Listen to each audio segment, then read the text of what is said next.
Orang Barat itu individualistis. Individualistis. Barat individualistis. Barat itu individualistis. Sementara orang Timur itu komunalistik.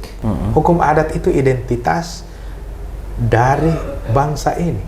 Kalau itu tercerabut itu, wah, bagaimana?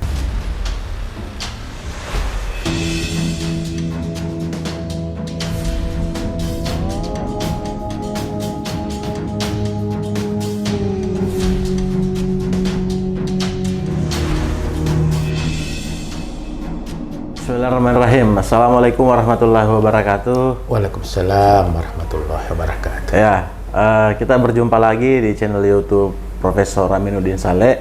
Tentunya untuk membahas tentang budaya Bugis dan Makassar, membahas tentang Pancasila dan Konstitusi. Ya, Prof ya.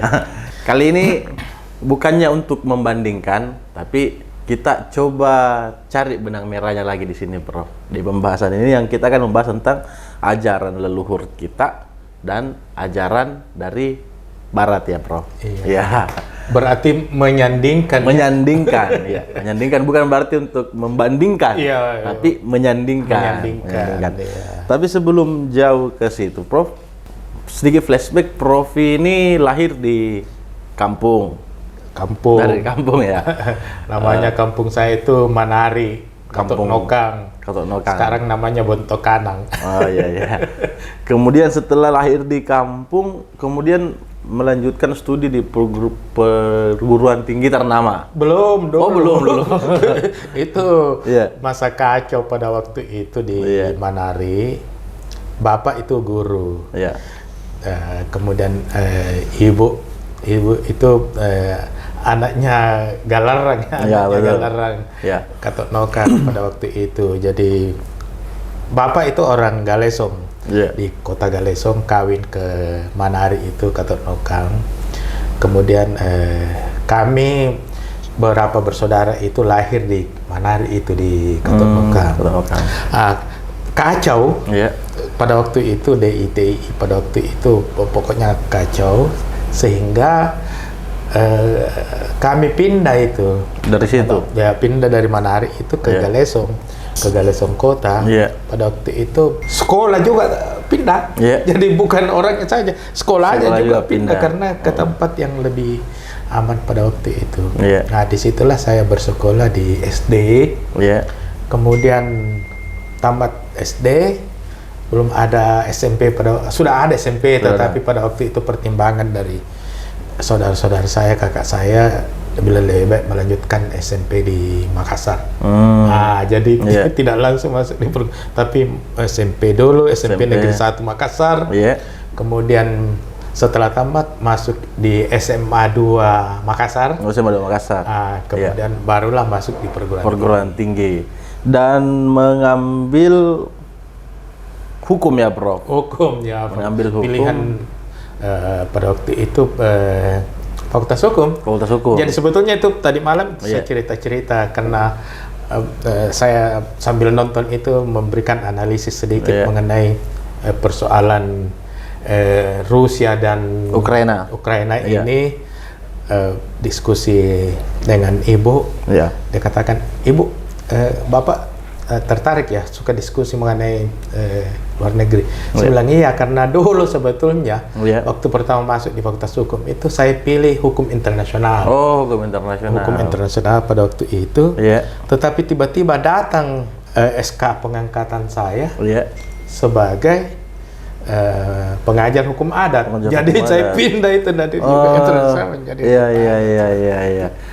Yang awalnya kita tertariknya di hukum internasional, diskusi mengenai makanya sampai sekarang kadang-kadang diskusi dengan ibu, dengan anak-anak tentang situasi internasional. Kemudian menjadi guru besar di hukum adat. Hukum mungkin agraria. Kita mau tahu, Prof, kenapa Prof tertarik pada bidang ini? Jadi ini panjang ceritanya.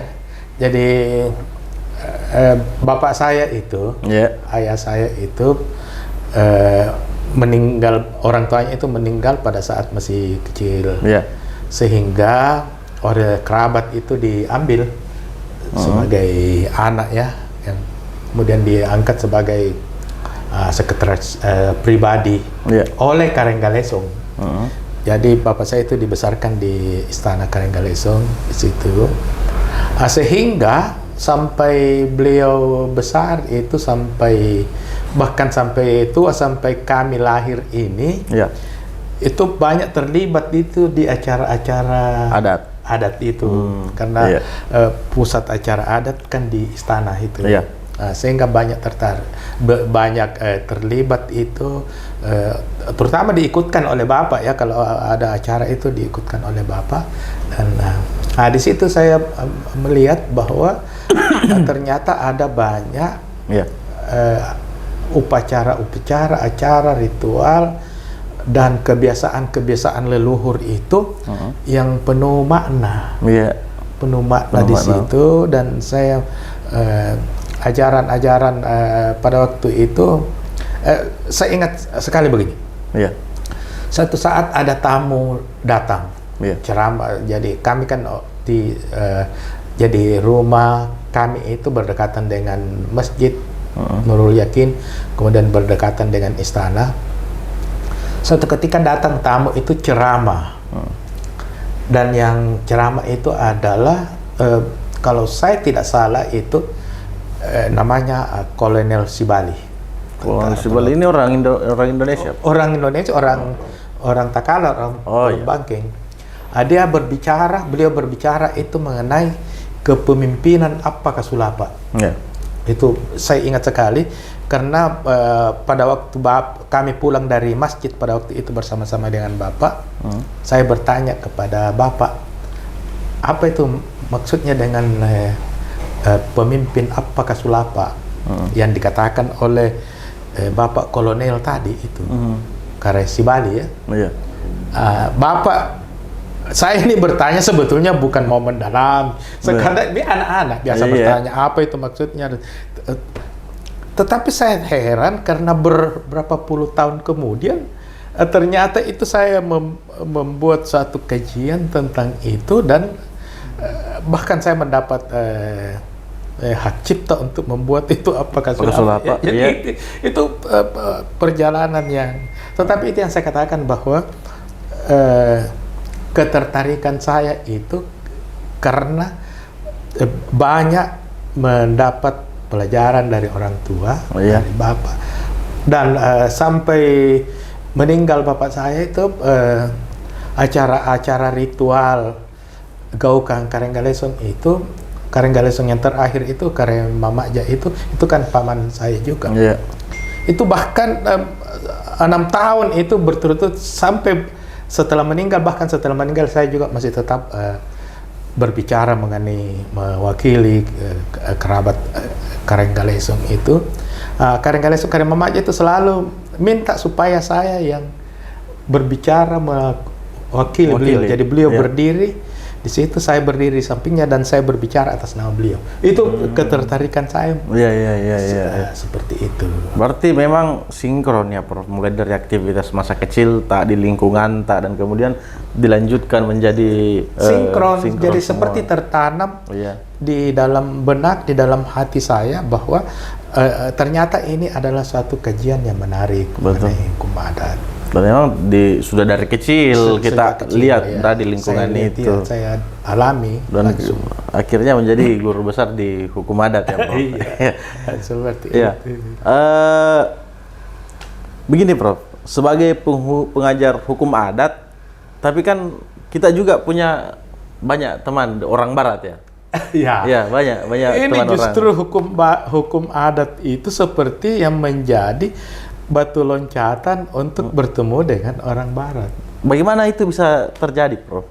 Karena ternyata kajian mengenai hukum adat ini justru banyak orang Barat yang tertarik. Dan itu dijadikan sebagai sesuatu yang unik ya. Menurut orang Barat ini adalah suatu ajaran yang unik, yang sebetulnya itu berlaku universal. Ajaran hukum adat itu menurut beliau itu berlaku universal. Kenapa saya katakan seperti ini? Begini, Salah seorang guru besar yang sangat ternama di Belanda pada waktu itu, namanya Profesor Chabot. Profesor Chabot itu peneliti hukum adat, terutama di Sulawesi Selatan. Pada waktu saya baru masuk di Fakultas Hukum itu Profesor Chabot itu tinggal di rumah kakak saya, dan saya juga tinggal di sana. Profesor Chabot itu tinggal di sana dan saya juga tinggal di sana waktu saya mahasiswa. Dan kalau beliau pergi ke lapangan itu meneliti, Profesor Chabot sudah tua pada waktu itu dia bertempat di rumahnya Pacalaya.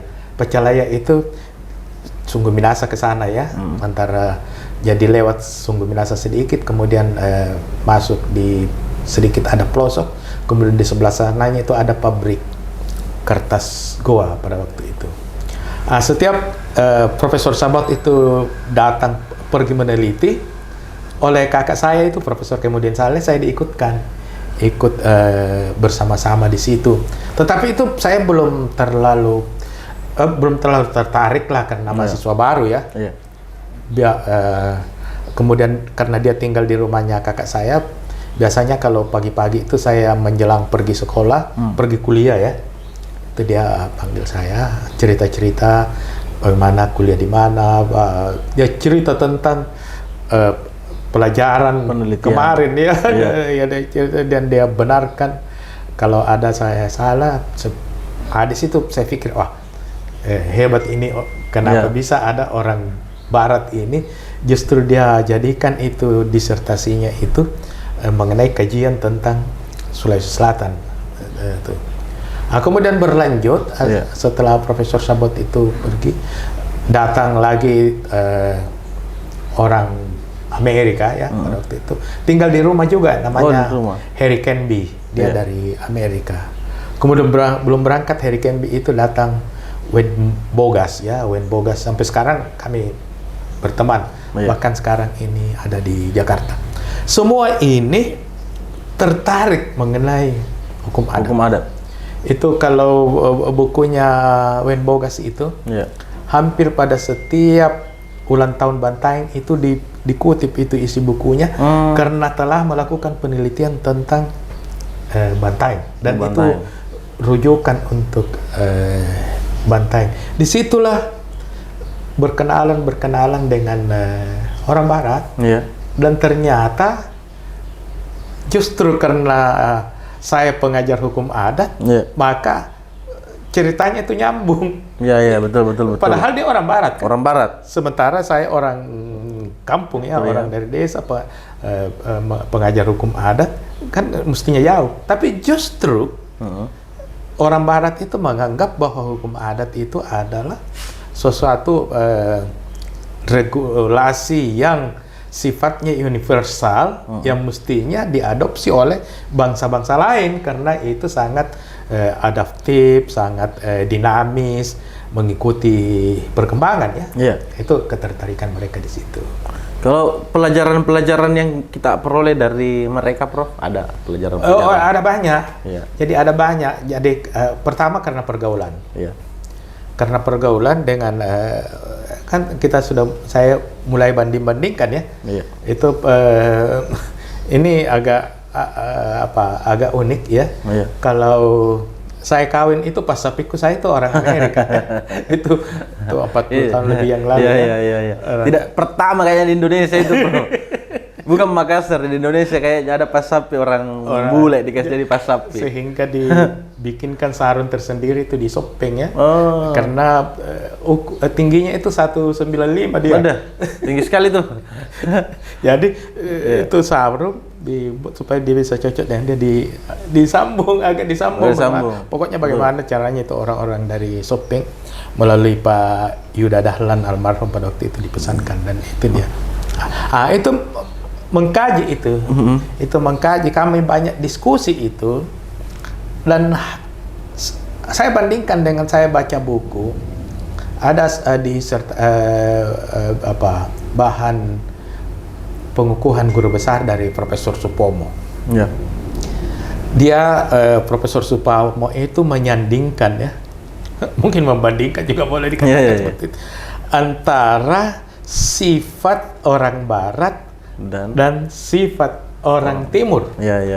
Jadi orang Barat termasuk Amerika, Belanda, orang Barat, orang Timur itu termasuk di dalamnya sifat orang Indonesia, orang Bugis, orang Makassar seperti itu. Itu mulai terbuka saya membaca, memperkaya itu pengetahuan antara dua etnis ini, dua bangsa ini ya.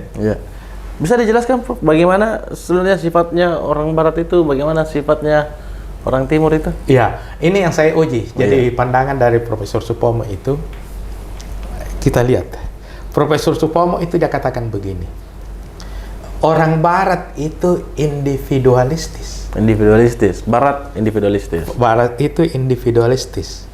Sementara orang Timur itu komunalistik. Komunalistik, yang artinya, Prof, bersifat? Ya, komunalistik itu artinya mementingkan, mendahulukan keperluan orang banyak, ya, dibanding dengan keperluan pribadi-pribadi.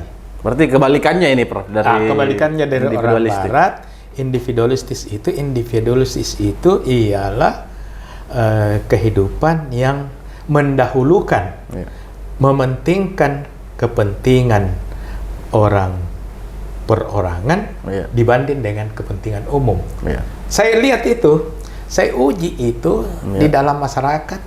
Apakah pandangan dari Profesor Supomo ini benar atau tidak, atau bagaimana?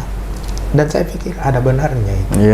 Jadi kalau kita periksa itu di produk perundang-undangan kita, produk perundang-undangan Burgerlijk Wetboek itu Belanda itu kelihatan itu.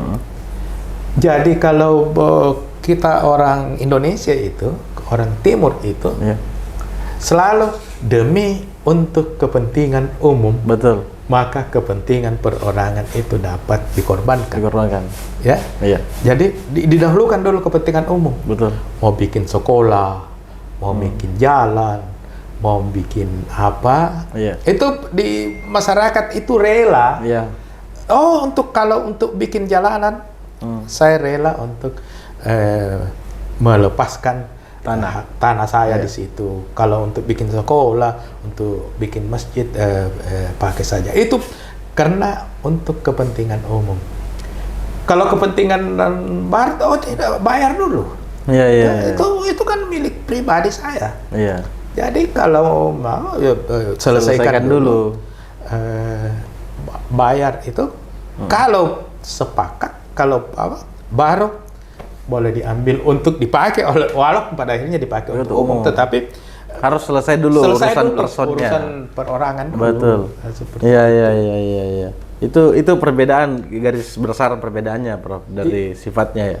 Individualistis yang satu, dan satu orang Timur bersifat gotong royong. Jadi gotong royong ya. Jadi komunalis sama dengan gotong royong. Nah, sekarang kan seperti orang kadang-kadang kritik, itu individualistis itu.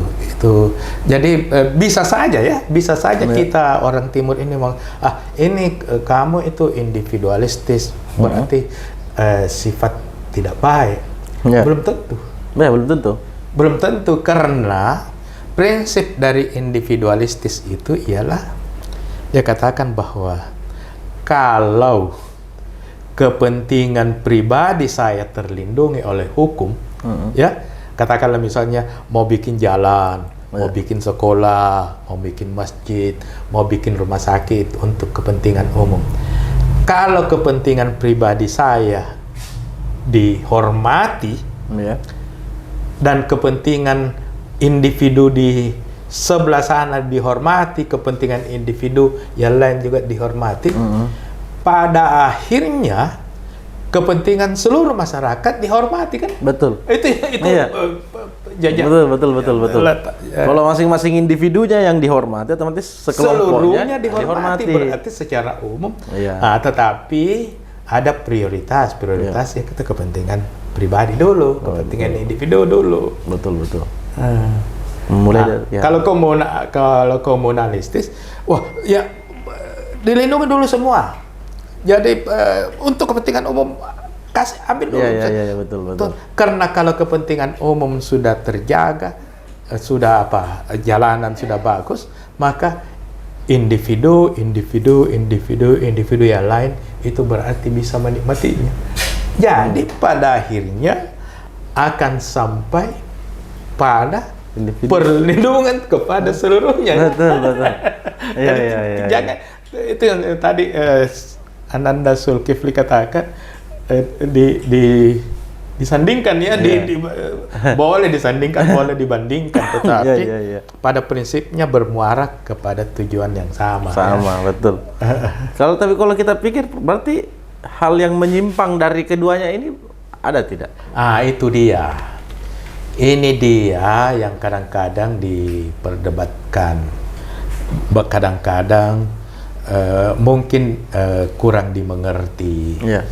Karena ada di antara kita, tentu tidak banyak ya, mungkin satu dua saja, yang dia pikir kalau semua itu dari barat kan itu baik itu. Jadi barang import itu baik. Ada memang orang yang tergila-gila dengan barang impor. Iya. Kalau lihat pakai brand impor, bangga. Dibangga. Itu haknya juga, tidak boleh. Betul. Saja. Jadi dia, kalau saya mau individualistis, itu pikirannya begitu. Satu ketika misalnya kita kasih contoh, kita itu masuk di kampus ya, pakai kendaraan, pakai mobil, pakai motor,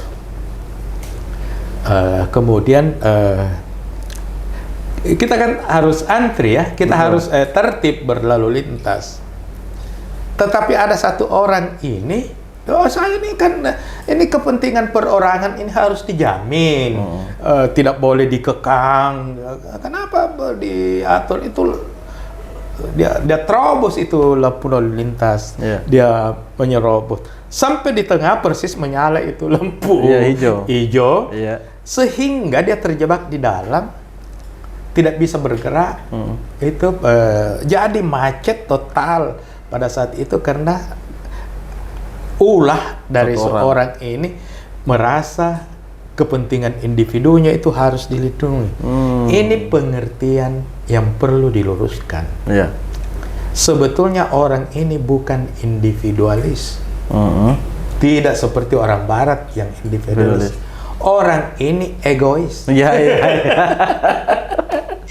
Ternyata ada yang lain, ternyata egois ya bro. Dia pikir individualis karena ini kan kepentingan perorangan, kita bebas. Betul. Kita berlagaklah sebagai orang Barat. Orang Barat itu hebat, menerobos saja. Orang Barat tidak akan begitu. Orang Barat itu tertib. Jadi ini orang Indonesia juga tertib, tapi ini menyimpang. Dia seakan-akan saya kan individu dilindungi, menerobos. Itu namanya egois. Artinya mementingkan dirinya sendiri. Ini kan diri sendiri. Tidak apa-apa mementingkan diri sendiri. Sambungannya ialah mementingkan diri sendiri, tetapi merugikan orang banyak. Bukan satu dua orang saja, merugikan banyak orang. Itu yang egois. Ini sebetulnya menyimpang ya. Ini yang menyimpang. Itu menyimpang sifat egois karena seperti yang telah saya katakan tadi, individualis itu sangat cocok dengan alamnya orang Barat. Sangat cocok, sesuai sekali. Kalau dia berubah dia punya karakter. Tetapi bertahan dengan individu, kepentingan diri, karena kalau kepentingan diri sudah terlindungi, maka kepentingan seluruh orang akan terlindungi ya. Pada akhirnya kan sama. Tetapi ada yang menyimpang ini barangkali orang istilah Makassar bilang karonjo-ronjo ya. Kayak atau apa seperti kajili-jili bro. Kajili-jili itu dia menerobos begitu saja. Akibatnya ialah bahwa kacau. Jadi dia pikirkan kepentingan dirinya, padahal pada akhirnya dia rugi juga. Iya. Masyarakat juga rugi, orang lain rugi, orang banyak rugi karena dia macet. Ini semua sebetulnya yang makanya perlu kemarin waktu seminar hasil penelitian program doktor saya sudah katakan bahwa ini tugas berat dari kita ini pengajar hukum adat. Tidak apa-apa, kita ini bergaul. Saya bergaul dengan orang Barat, tinggal bersama dengan orang Barat, pergi ke negerinya orang Barat, ke Eropa, ke situ. Sambil itu kita pelajari sebetulnya arah dari sifat manusia Barat itu bagaimana.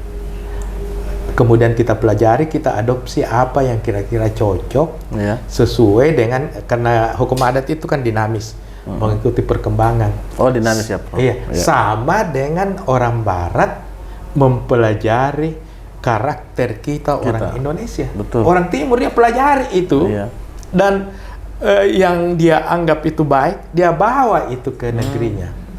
Bahkan itu ada pernyataan saya yang lalu itu saya katakan begini, ini kekayaan pasir, kekayaan rempah, kekayaan apa ini yang dibawa orang Barat itu ke negerinya, ke Belanda, kemana, itu ada kekayaan yang lebih besar. Ya, kekayaan lebih besar yang dia bawa itu, seperti itu pesan-pesan moral, pesan-pesan leluhur, itu dia bawa itu ke Belanda, dia simpan di museum, ya, dia pelajari, dia simpan di museum, diteliti, dipelajari oleh para ahli, dan diajarkan kepada mahasiswanya, diajarkan kepada masyarakatnya bahwa sebetulnya hidup yang baik seperti ini. Dan itu dia ambil dari timur. Dari timur. Ya, itu kekayaan yang sangat luar biasa yang seharusnya diambil ya. Iya. Ini, karena nilainya tidak ternilai, Prof. Tidak ternilai. Kekayaan yang tidak ternilai. Dan apa yang terjadi karena ada satu dua orang yang seperti apa kajili-jil ya, di apa semua, ada yang seperti itu sehingga itulah yang tercerabut dari akar budaya bangsa kita. Dan kalau diikuti oleh banyak orang seperti ikut cara-cara sehidup seperti ini akan mengancam identitas. Hukum adat itu identitas dari bangsa ini. Kalau itu tercerabut itu, wah, bagaimana? Tanpa identitas berarti, Prof? Ya? Tanpa identitas? Tanpa identitas. Kita bangga. Kita ini orang Makassar. Kita ini orang Bugis. Kita ini orang Sulawesi. Bangga karena punya siri. Tetapi kalau itu tercabut dari diri kita, kita tidak dalami itu, kita tidak tahu itu apa makna hakikatnya, apa makna sesungguhnya, itu tercabut, kita kehilangan identitas. Seperti itulah. Seperti itulah misalnya dia, saya terobos saja lampu merah karena dan dia cerita itu kepada teman-temannya, saya hebat sekali. Kenapa? Tadi ada lampu merah di situ, saya terobos saja karena saya punya kendaraan hebat dan itu bangga itu. Nah, ini namanya kehilangan identitas.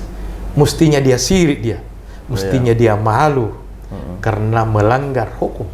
Sirik itu kalau melanggar hukum itu sirik. Tapi karena dia tidak memahami secara baik itu, dia menerobos saja, akhirnya mengacaukan keadaan lalu lintas. Nah, ini kalau banyak yang berlaku seperti ini, itu berarti identitas tercabut ya, tercabut dari akar budaya kita seperti itu. Bukan, dia tidak mengadopsi identitas Barat, tidak juga memakai identitas Timur, tapi dia tanpa identitas. Tanpa identitas karena dia kehilangan berpijak, ya, kehilangan tidak belajar budaya Indonesia yang benar. Betul. Dia ikut-ikutan apa mungkin sifat-sifat yang jelek ya. Yang tidak punya identitas, jadi kehilangan identitas. Ini yang bahaya. Kalau banyak yang terjadi seperti itu. Terus kemudian sifat yang dianggap baik itu bagaimana, Prof? kita seperti misalnya kita di Indonesia ini kan gotong royong. Kita ini gotong royong. Jadi kita pertahankan itu. Ada beberapa yang sangat bagus kita di Indonesia ini. Jadi di Indonesia ini kan beragam ini. Bugis dan Makassar kebetulan kayak bersaudara ya, hampir sama itu, walaupun sedikit ada perbedaan. Tetapi kan ada perbedaan misalnya di tempat lain, ada sebetulnya keberagaman. Jadi misalnya mengenai kearifan lingkungan, kita orang di Galesong itu dulu di daerah Kabupaten Takalar ya, seluruhnya ada namanya Ajene Sapara. Ajene Sapara itu adalah ritual yang dilakukan oleh masyarakat itu menjelang Ramadan. Seperti ini misalnya ya. Ini di bulan apa itu mereka itu melakukan mandi safar namanya. Ajene Safara. Mereka turun itu ke sungai, mandi bersama-sama dengan ini. Nah, kita lihat apa sebetulnya makna dari turunnya mereka itu ialah bahwa mereka mandi di situ sehingga secara tidak langsung itu harus menganggap bahwa sungai itu harus bersih. Makanya mereka jaga itu kebersihannya sungai.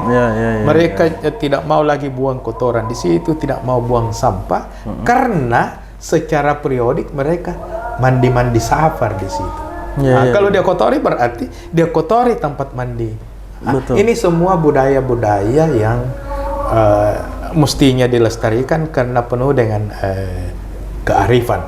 Misalnya di kampung saya itu di Galesong, pada umumnya orang Makassar itu, kalau ada kelahiran itu menanam kelapa. Orang menanam kelapa. Setiap ada lahir itu tanam kelapa. Simba namanya. Sebetulnya itu penuh makna kearifan bahwa supaya tanaman itu tetap lestari, kelapa itu tetap ada. Nah, seperti ini semua kearifan hukum adat kita yang mestinya dipelihara karena itu amat sesuai dengan lingkungan kita dan tidak bertentangan dengan akidah ya, tidak bertentangan dengan Islam. Berarti kesimpulannya Prof, kalau kita mau bandingkan karakter Barat dan Timur itu individualistik dengan bersifat gotong royong, semuanya bagus. Semuanya bagus. Dan tujuannya sebenarnya ujung-ujungnya bersifat apa? Dari sifat individualistis itu akhirnya melahirkan hasil untuk kepentingan bersama. Jadi individualistis pada akhirnya akan melindungi masyarakat. Ini tujuannya untuk masyarakat dengan mendahulukan kepentingan masyarakat. Tujuannya juga pada akhirnya melindungi individu. Jadi pada akhirnya ketemu di suatu titik dan sama-sama. Kebetulan memang situasinya, kulturnya dan sebagainya sehingga berbeda yang mana yang didahulukan, tetapi pada prinsipnya semua mengandung kebenaran. Betul. Kecuali yang satu tadi Prof, egois itu. Jangan menyimpang.